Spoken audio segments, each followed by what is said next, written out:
Good morning, listeners. Welcome to the program The World and Vietnam Panorama from ELSU Radio. I'm ELSU. Today is Friday, June 13th, 2025. Over the next 30 minutes, we will bring you the most important and updated news. The main stories in today's program include tensions flare in the Middle East. Israel has launched a surprise preemptive strike on Iran, with major explosions rocking the capital, Tehran, and nuclear facilities being targeted. Several senior Iranian officials are reportedly dead. Aviation tragedy in India. An aircraft carrying over 240 people has crashed shortly after takeoff, causing massive casualties. Key domestic news: the National Assembly has officially approved the reorganization of administrative units, redrawing Vietnam's map to 34 provinces and cities. The government has assured that this will not cause trouble for citizens regarding their official documents. And much other important economic, social, and international news. We begin with the top story on the international stage. Early this morning, Vietnam time, a new crisis erupted in the Middle East as Israel unexpectedly conducted a large-scale airstrike campaign against Iran.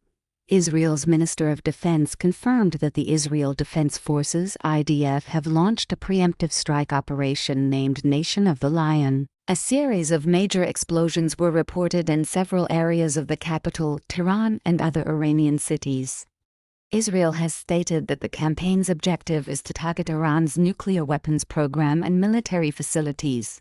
Israeli Prime Minister Benjamin Netanyahu said the airstrikes targeted the masterminds of Iran's nuclear program, specifically the main uranium enrichment facility in Natanz, as well as nuclear scientists.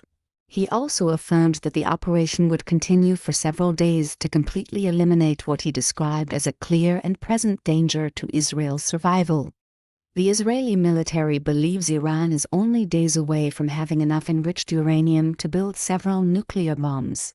Iranian state media reported that the attacks hit numerous buildings and residential areas, causing civilian casualties, including children.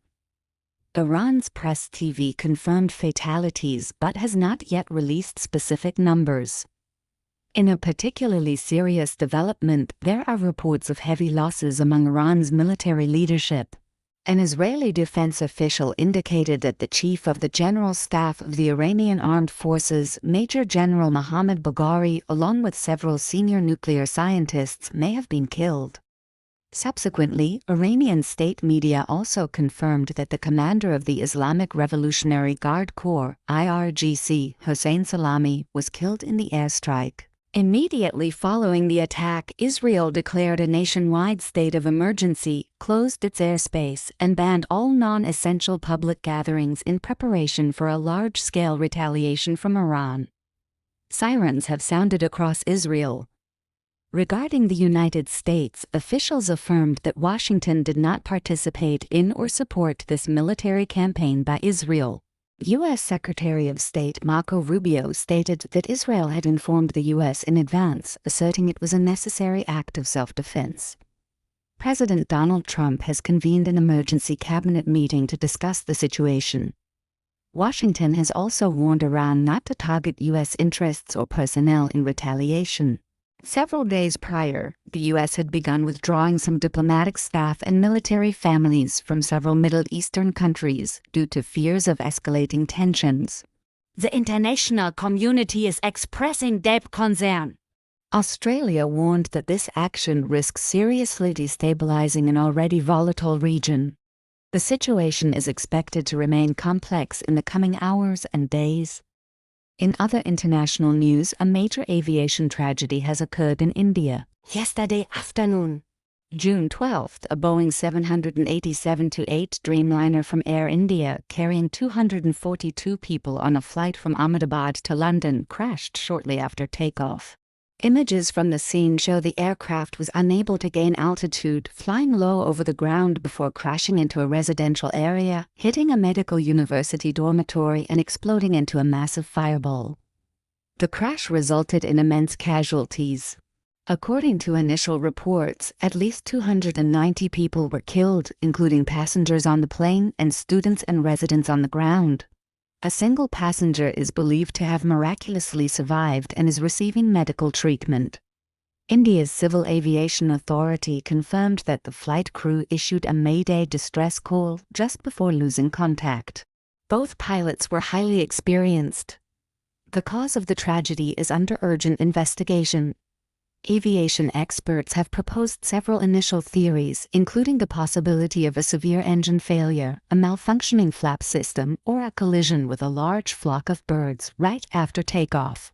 The fact that the plane was fully fueled for a long-haul intercontinental flight made the subsequent explosion and fire more devastating. This is the first fatal accident involving the Boeing 787 Dreamliner, one of the most modern and reliable aircraft models. Indian authorities and international experts are working to decode the black boxes to find the precise cause of this tragedy. Returning to domestic news. Yesterday, June 12th, a historic event took place as the National Assembly officially passed a resolution on the reorganization of provincial-level administrative units for 2025. According to this resolution, as of yesterday, Vietnam has a new administrative structure with 34 provincial-level units, including 28 provinces and 6 centrally governed cities, a reduction of 29 units. 11 provinces and cities are not affected by the reorganization, including Hanoi, Hue, Lai Châu, Dien Bien, Son La, Lang Son, Quang Ninh, Tan Hoa, Nay An, Ha Tin, and Chao Bang. The remaining 52 provinces and cities have been merged to form larger administrative units. For example, Ho Chi Minh City has been merged with Ba Ria Vung Dao and Binh Dong provinces, becoming the most populous locality in the country with about 14 million people. Meanwhile, Lam Dong province, after merging with Dak Nong and Binh Thuan, has become the largest province by area. To ensure a smooth transition, Deputy Chairman of the National Assembly Nguyen Coc Din affirmed that citizens and businesses can continue to use their existing documents, such as ID cards and business registration papers, until they expire. If they wish to have their documents reissued with the new administrative address, authorities will provide support with simple procedures and no fees. To assist officials, civil servants, and the public during this transition, the government is also promoting technology. Standing Deputy Prime Minister Nguyen Hoa Binh has directed the VNPT and Viettel groups to finalize their AI virtual assistants. It is expected that from July 1st, citizens and officials can use these chatbots to look up information and get guidance on administrative procedures related to the boundary changes.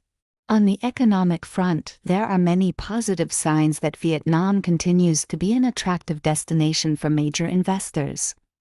During a working trip to the United States, Minister of Industry and Trade Nguyen Hong Dien held important meetings with leaders of top corporations such as ExxonMobil, Nike, and Walmart. ExxonMobil affirmed that Vietnam is one of its key markets and pledged to advance the Blue Whale gas project. Meanwhile, Nike and Walmart both expressed their desire to expand their supply chains and increase their procurement of goods from Vietnam, especially value-added and environmentally friendly products. Minister Nguyen Hong Dien proposed that Walmart consider establishing a strategic sourcing center in Vietnam.